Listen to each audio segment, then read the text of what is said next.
ఈ బడ్జెట్ ప్రజల కోసమా? బడ్జెట్ పై ప్రత్యేక చర్చ. బీజేపీ రాష్ట్ర అధికార ప్రతినిధి వాకాటి నారాయణ రెడ్డితో ముఖాముఖి. కేంద్ర ఆర్థిక మంత్రి నిర్మలా సీతారామన్ ప్రవేశపెట్టిన బడ్జెట్ ఇది ప్రజల బడ్జెటా లేక కార్పొరేట్ల బడ్జెటా? ఈ ప్రశ్న ఒకవైపు నడుస్తూ ఉండగా మరోవైపు అసలు ఈ బడ్జెట్లో ఎలాంటి అంశాలు ఉన్నాయి, ఇవి రాష్ట్రానికి ఎలా ఉపయోగపడబోతున్నాయి అనేది బీజేపీ రాష్ట్ర అధికార ప్రతినిధి వాకాటి నారాయణ రెడ్డి గారిని అడిగి తెలుసుకునే ప్రయత్నం చేద్దాం. సార్ చెప్పండి, నిన్న ప్రవేశపెట్టినటువంటి బడ్జెట్ ఏదైతే ఉందో అది ప్రజల బడ్జెట్ అని భావించవచ్చా? ఖచ్చితంగా అది ప్రజలకి, ముఖ్యంగా సామాన్య ప్రజలకి మంచి చేకూర్చే బడ్జెట్. కానీ దాంట్లో అర్థం చేసుకోవాల్సింది ఒకటి ఉంది. ఏంటంటే ఆ బడ్జెట్లో తీసుకున్నటువంటి ఏ అయితే నిర్ణయాలు ఉన్నాయో అవన్నీ కూడాను ఏదైతే విత్తనం నాటుతామో, చెట్లని నాటుతామో అవి పెద్దయి పూలు పూయడం కానీ, కాయలు కాయడం కానీ, పండ్లు అవ్వడం కానీ, ఆ తర్వాత ఫలాలను మనం తీసుకోవడం కానీ, లేదా పూలను మనం కోసుకోవడం కానీ ఎలా జరుగుతుందో ఈ బడ్జెట్ థియరీ కూడా అదే విధంగా ఉంది. ముఖ్యంగా మీరు ఆలోచన చేస్తే పెట్టుబడుల మీద ఎక్కువగా ఫోకస్ ఇవ్వడం జరిగింది. 12,22 కోట్ల రూపాయలని మరి పెట్టుబడుల మీద ఇవాళ ఆలోచన చేసి పెట్టింది అంటే, ఆ పెట్టుబడులు పెట్టిన దానివల్ల అనేకమైనటువంటి పరిశ్రమలు మన ప్రాంతంలో వచ్చేదానికి అవకాశాలు ఉన్నాయి. ఎప్పుడైతే పరిశ్రమలు వస్తాయో యువతకి ఉద్యోగాలు వస్తాయి. యువత కనీసం క్వాలిటీ ఆఫ్ లైఫ్, నాణ్యమైనటువంటి జీవితాన్ని, ఒక మంచి షర్టు, మంచి ప్యాంట్ వేసుకోవడం, వాళ్ళ ఇంట్లో సకాలంలో భోజనం చేయడం, వాళ్ళ పిల్లల్ని చదివించుకోవడం, ఉండేటువంటి ఇల్లును కూడా కాస్త నాణ్యతగా ఉంచుకోవడం, ఇవన్నీ చేసుకునేదానికి అవకాశం వస్తుంది అంటే అది మరి పేద ప్రజలకి, మిడిల్ క్లాస్ వాళ్ళకి, అందరికీ కూడా అవకాశం ఇచ్చినట్టే కదా. మరి మీరు దాన్ని ఎందుకు కన్సిడర్ చేయట్లేదు అన్నది నాకైతే చాలా ఆశ్చర్యంగా ఉంది. ఇంకొకటి ఏంటంటే, ఇవాళ మనం తీసుకున్నటువంటి ప్రతి నిర్ణయం, ఒక విమానం గురించి కానీ, లేదా ఒక యుద్ధం గురించి కావచ్చు, లేకపోతే అనేకమైనటువంటి నిర్ణయాలు, బార్డర్లో మన దేశ రక్షణ కోసం తీసుకున్నటువంటి నిర్ణయాలు కావచ్చు, వీటన్నిటి మీద కూడా ఎక్కువ శాతం బడ్జెట్ని ఉపయోగించాలనేటువంటి ఆలోచనతో ఇవాళ 1,75,000 కోట్ల రూపాయలను వెచ్చించి ఇవాళ బడ్జెట్ నిర్ణయించడం జరిగింది. మరి మనం ఇక్కడ నిద్రపోతున్నాము అంటే ఆంధ్ర రాష్ట్రంలో కేవలం యుద్ధం జరిగితే ఆంధ్ర రాష్ట్రం వాళ్ళైనా మనం మిగిలేది, మిగతా వాళ్ళకి అందరికీ కూడా వర్తిస్తుంది. అందరికీ కూడా అటు అస్సాంలో ఉండేవాళ్ళు కావచ్చు, లేకపోతే ఇటు బాంబేలో ఉండేవాళ్ళు కావచ్చు, ఇక్కడ మా కర్ణాటకలో ఉండేవాళ్ళు కావచ్చు, అన్ని రాష్ట్రాల వాళ్ళు కూడా మనం హాయిగా నిద్రపోతున్నాము అంటే ఆ రక్షణ, ఆ భద్రత అందించేదానికి ఇవాళ కేంద్ర ప్రభుత్వం తీసుకున్నటువంటి నిర్ణయాలు కావచ్చు, దాన్ని ఖర్చు పెట్టేటువంటి ప్రతి రూపాయి కావచ్చు, వాళ్ళు చేస్తున్నారు కనుకనే మనం హాయిగా నిద్రపోగలుగుతున్నాం కదా. ఇది ఈ రాష్ట్ర బడ్జెట్లో భాగం కాదా అని చెప్పని నేను అడుగుతా ఉన్నాను. వీటినన్నింటినీ కూడా మనం అర్థం చేసుకోవాలి. ఇవన్నీ అర్థం చేసుకుంటేనే మనకు మంచి ఆలోచనలు వస్తాయన్నటువంటి విషయాన్ని తెలియజేస్తున్నాను. గతంలో మనం చూసినట్టయితే వేతన జీవులకి బడ్జెట్ అనేది ఎంతో ఉపశమనంగా ఉండేది. అయితే ఈసారి దాని ప్రస్తావన ఏమీ లేకుండా మీరు చెప్పినట్టుగా భవిష్యత్తులో వచ్చే ఉపయోగం కోసం ఇప్పుడు విత్తనాలు నాటినట్టుగా ఉంది పరిస్థితి. అయితే ఇది సమగ్రంగా అమలయ్యే పరిస్థితి ఉందంటారా? ఖచ్చితంగా అమలవుతుంది. ఎందుకంటే ఆలోచన విధానం కానీ మోడీ గారు వచ్చినప్పటి నుంచి ఇప్పటిదాకా మనం ఒకసారి చూసుకుంటే, ఒక రైల్వేలు కావచ్చు, లేకపోతే వాజ్పేయి సమయం నుంచి ఇప్పటిదాకా, వాజ్పేయి గారి సమయం నుంచి ఇప్పటిదాకా మోడీ గారు, తర్వాత ఈ రోజు వరకు జరిగేటటువంటి నేషనల్ హైవేలు కావచ్చు, ఏ విధంగా అభివృద్ధి చెందాయి. ఆ రోజున అందరూ కూడా అన్నారు, ఏంటి టోల్ గేట్లు పెడుతున్నారు, ఏంటి ఇంత ఖర్చు అయిపోతా ఉంది అని చెప్పిన ప్రతి వాళ్ళు కూడా. ఇవాళ టోల్ కట్టైనా సరే మేము ముందుకు వెళ్తాము, మాకు 6 లైన్ల రోడ్లు కావాలి, 4 లైన్ల రోడ్లు కావాలి, 8 లైన్ల రోడ్లు కావాలి, మేము త్వరితగతిన గమ్యం చేరాలంటే మాకు మంచి రోడ్లు ఇస్తే కానీ మేము ముందుకు వెళ్ళలేము అని చెప్పినటువంటి ఆలోచనతోటి ఇవాళ ప్రజానికి ముందుకు వస్తూ ఉన్నారు. ఎక్కడైనా టోల్ కట్టమని చెప్పని ఎక్కడైనా వ్యతిరేకిస్తూ ఉన్నారా? అంటే మన వాళ్ళు కూడా నాణ్యమైనటువంటి రోడ్లు కావాలి, నా కారు పాడవకూడదు, నేను పోయే బస్సు అదరకుండా వెళ్ళాలి, నేను బస్సులో కూర్చుంటే ప్రయాణం సుఖంగా ముందుకు సాగాలి, నేను ట్రైన్లో కూర్చున్నా కూడా వేగవంతంగా వెళ్ళి వందే భారత్ ఎక్స్ప్రెస్ లాగా వెళ్ళాలి అని చెప్పినటువంటి ఆలోచనతో ఆలోచన చేస్తున్నారు. కాబట్టే మోడీ గారు చేసినటువంటి ప్రతి ప్రణాళికను కూడా అందరూ కూడా ఒప్పుకుంటా ఉన్నారు. గతంలో చూసాం 1947లో స్వతంత్రం వస్తే మనకి ఏమొచ్చింది, రైల్వేలో బొగ్గు ఇంజిన్ ఉండేది. చిక్కుపుక్కు రైలే అని చెప్పని అనుకునేవాళ్ళం. అది కాస్త కొద్ది కొద్దిగా మారుతూ వచ్చాయి. కానీ ఇవాళ కారిడార్స్ చేయాలని చెప్పని రైల్వే కారిడార్స్లో వేగవంతమైన బండ్లు తీసుకురావాలి, బుల్లెట్ ట్రైన్లు తీసుకురావాలి, సెమీ బుల్లెట్ ట్రైన్స్ తీసుకురావాలి అనేటువంటి ఆలోచన ఇవాళ మోడీ గారు చేస్తున్నారే. మరి గతంలో చేసినటువంటి ముఖ్య ప్రధానమంత్రులు కావచ్చు, లేకపోతే కేంద్ర ప్రభుత్వాలు కావచ్చు, చేయలేకపోయాయి. ఇది నగ్న సత్యం.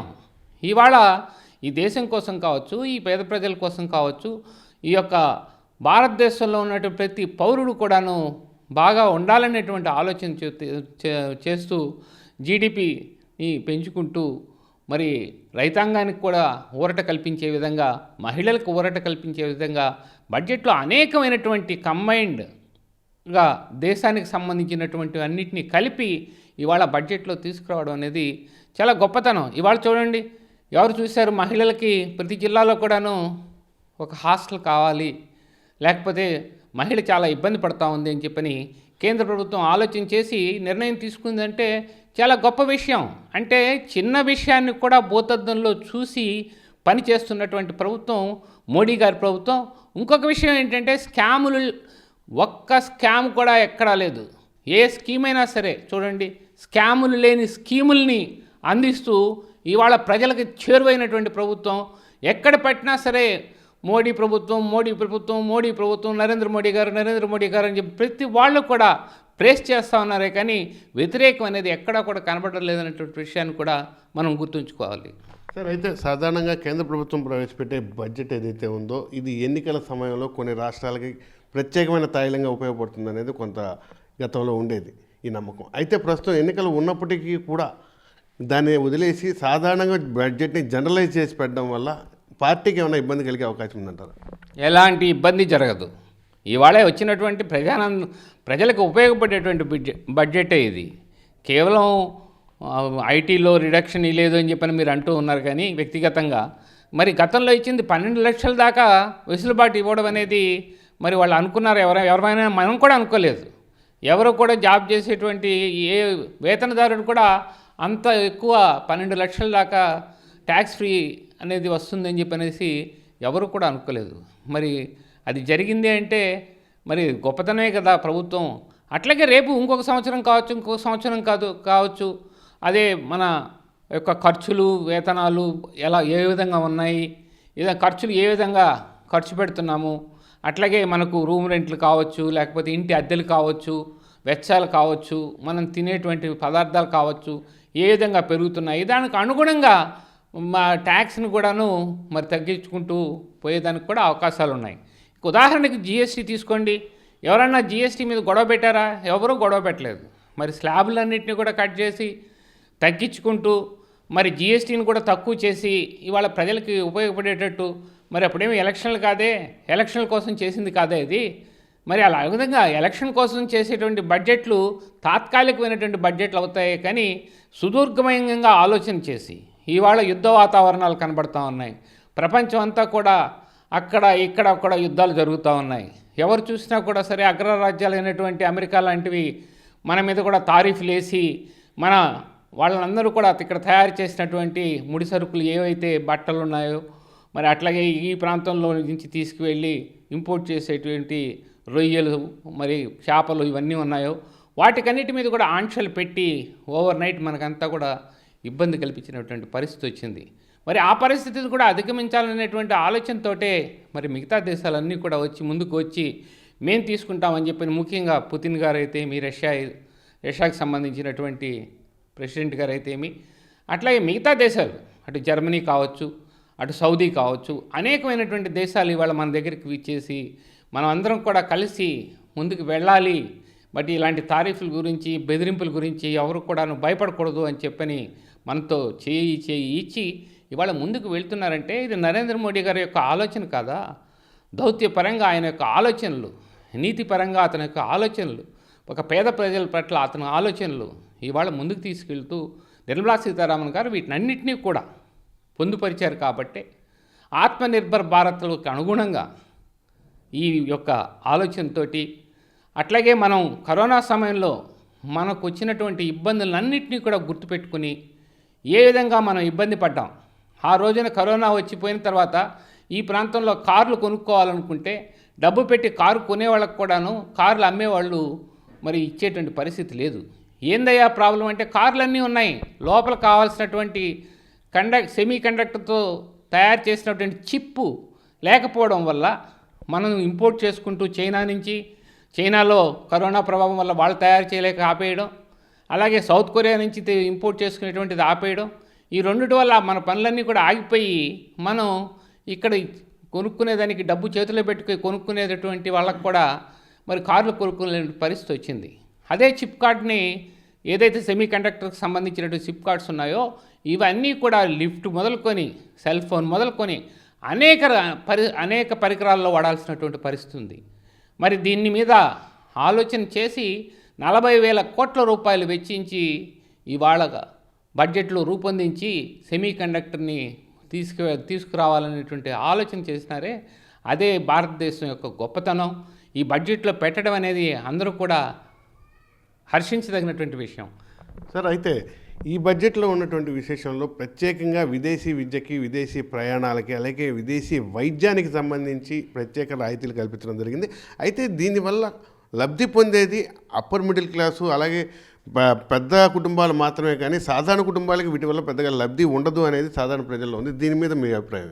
చాలా తప్పు మీరు ఆలోచన. మీరు వేసిన ప్రశ్నలోనే మీకు సమాధానం ఉంది. ఎంతోమంది పేదవాళ్ళకి ఇవాళ క్యాన్సర్తో మగ్గిపోతూ ఉన్నారు. క్యాన్సర్ ఔషధాలని తక్కువ రేటుకి అందించాలనేటువంటి ఆలోచన కానీ, లేదా వైరల్ ఫీవర్స్, అసలు కొత్త వైరల్ ఫీవర్స్ వస్తూ ఉన్నాయి.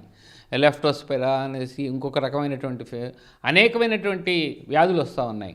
వీటినన్నింటినీ కూడా వైద్యం చేయించుకోవాలి అంటే, పేదవాడికి ఔషధం కావాలి అంటే తీసుకొచ్చినప్పుడు ఒక డబ్బున్నవాడికే కాదు అది వాడేది, పేదవాడికి కూడా అది ఉపయోగపడుతుంది. అది ఆలోచించుకోవాలి.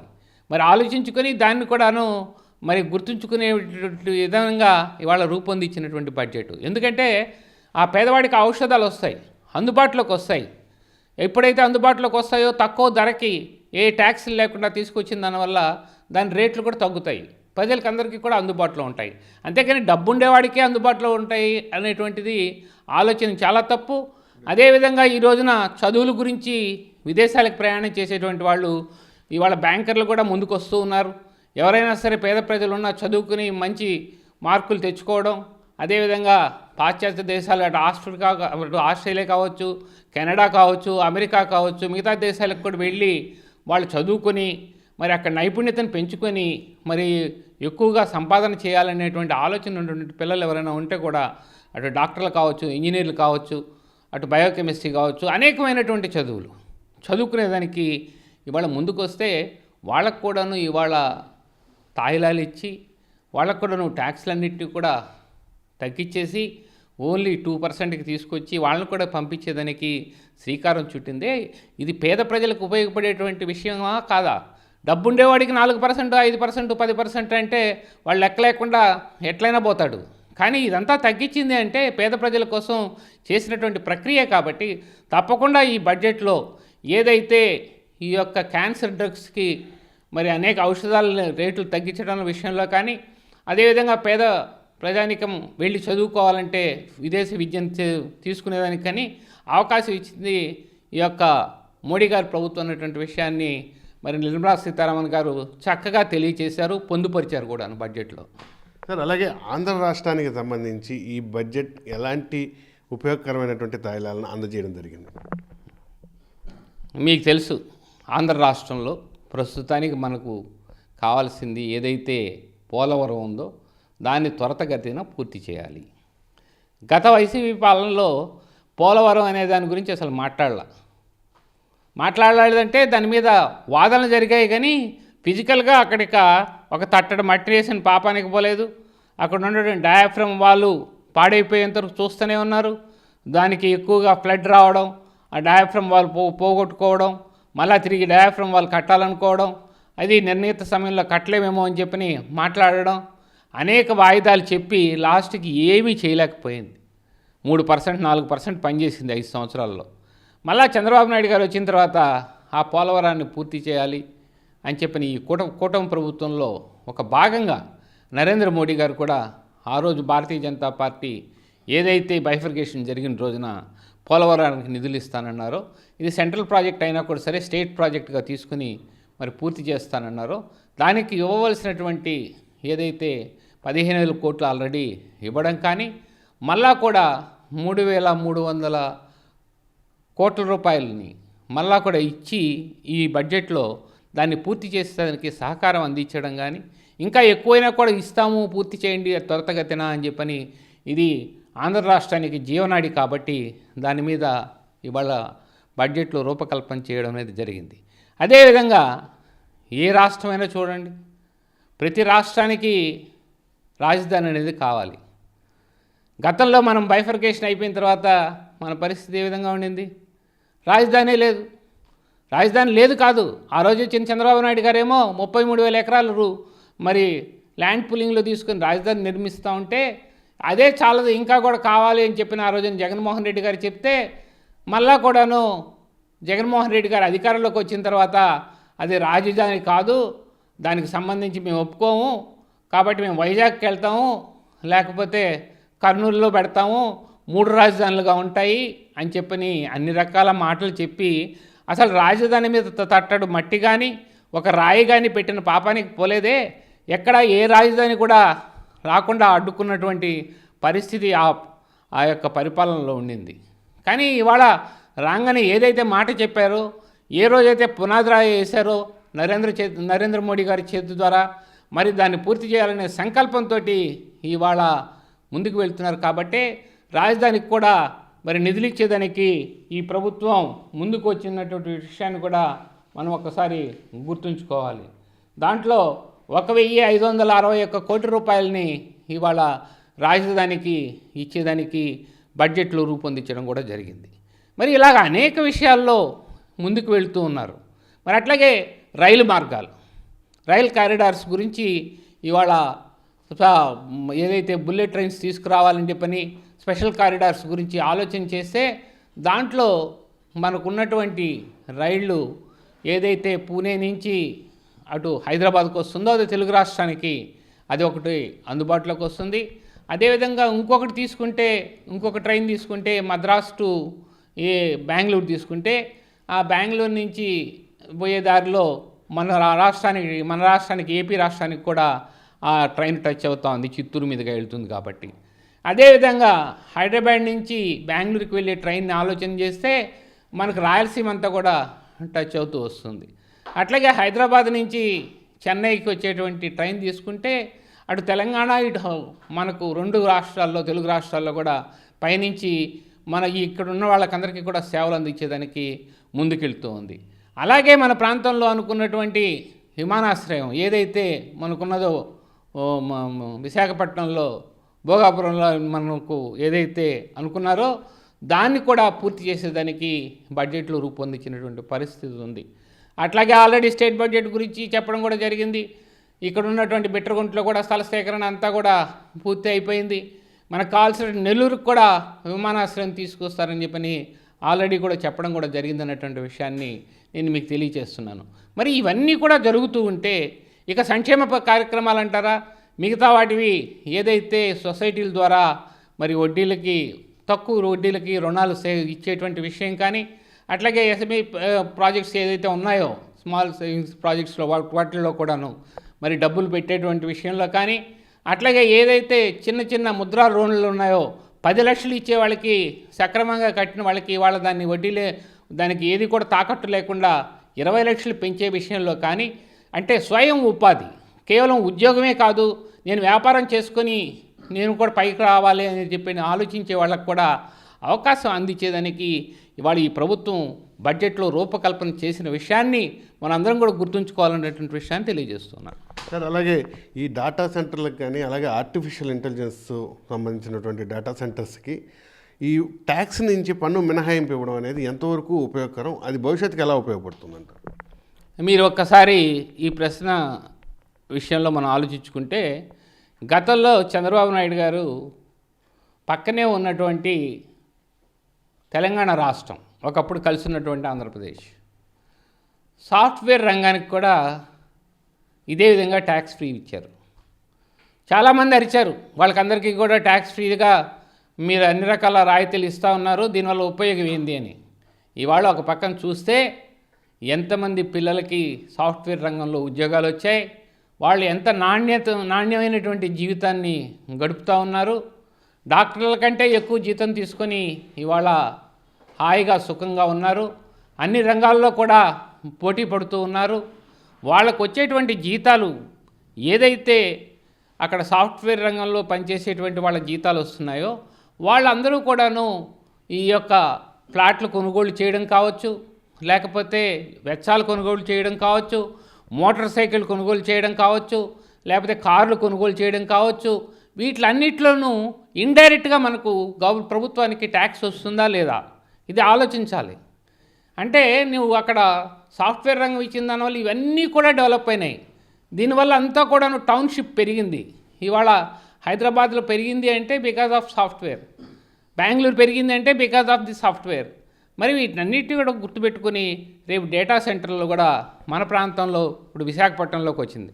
40,000 కోట్ల రూపాయల పైచినుకు 90,000 కోట్ల రూపాయలతోటి మరి అక్కడ దాదాపు డేటా సెంటర్ పెడతా ఉన్నారు. దాన్ని మనం దృష్టిలో పెట్టుకోవాలి. అక్కడ ఎంతమంది ఎంప్లాయ్మెంట్ వస్తూ ఉంది, ఎంతమందికి అక్కడ రేపు ఉదయం లేచి జీతాలు వస్తాయి, ఎంత మెరుగైనటువంటి వాతావరణం వస్తుంది. వాళ్ళందరూ కూడా వాళ్ళ జీతాలని వాళ్ళు ఏమి అలాగే దాచుకోలేరు, ఖర్చు పెట్టాలి. ఈ ఖర్చు పెట్టినప్పుడు ఎంత ట్యాక్సులు ప్రభుత్వానికి వస్తాయి. ఇండైరెక్ట్గా ఈ ట్యాక్సులన్నీ కూడాను మళ్ళా తిరిగి ప్రజలకి వెళ్ళేదానికి, ప్రజలకి పరిపాలించేటప్పుడు వాళ్ళకి మిగతా విషయాల్లో చేదోడు వాదోడుగా ఉండేదానికి మరి ఆ డబ్బులు ఉపయోగపడతాయి కదా. మరి ఇవన్నీ కూడా తెలియనటువంటి వాళ్ళు ఏదంటే అది మాట్లాడుతూ ఉన్నారు. ఏదైతే ఆ రోజున సాఫ్ట్వేర్ రంగం ఎలా అయిందో ఇవాళ డేటా సెంటర్లు కూడాను అందుకోసమే 2004-07 దాకా ట్యాక్స్ ఫ్రీ అని చెప్పి అనేది ఎందుకు చెప్పారు అంటే మిగతా డేటా సెంటర్లు కూడా మన రాష్ట్రానికి మన దేశానికి రావాలనేటువంటి ఆలోచనతోటే కేంద్ర ప్రభుత్వంలో బడ్జెట్లో ఈ రూపకల్పన చేసిందన్నటువంటి విషయాన్ని తెలియజేస్తున్నాను. సార్, అలాగే ఏప్రిల్ నుంచి రానున్నటువంటి కొత్త పన్ను విధానం, దానికి సంబంధించిన యాక్ట్ని తయారు చేయడం జరిగింది. అయితే అది ఇంకా అమల్లోకి రాకముందే ఇంకా దాని మీద అప్పుడే అమెండ్మెంట్లు పెట్టడం అనేది అసలు ఎంతవరకు ఇది కరెక్ట్ అంటారు? అంటే ఏదైనా మేమంతా చట్టసభల్లో నుంచి వచ్చినటువంటి వాళ్ళమే. చట్టసభల్లో ఒక చట్టం తయారు చేసినప్పుడు అనేక విధాలుగా దాని మీద చర్చ జరుపుతాం. ఆ చర్చలో వచ్చేటువంటి సారాంశంలో ఎక్కడైనా ఇబ్బందులు జరుగుతాయేమో అని చెప్పని మనకు అవగాహనకు వచ్చినప్పుడు, లేదా రాష్ట్రపతి దగ్గరికి పంపించేదానికి ముందు కావచ్చు, లేదా వెళ్ళి వచ్చిన తర్వాత బిల్లు అయిన తర్వాత కూడాను దాంట్లో ఎక్కడైనా అమరికలు ఎవరి కోసం చేస్తున్నాము? వీటన్నిటినీ ప్రజల కోసం, ప్రజల ఉపయోగం కోసం, ప్రజలు ఎక్కడ కూడా బాధపడకూడదు.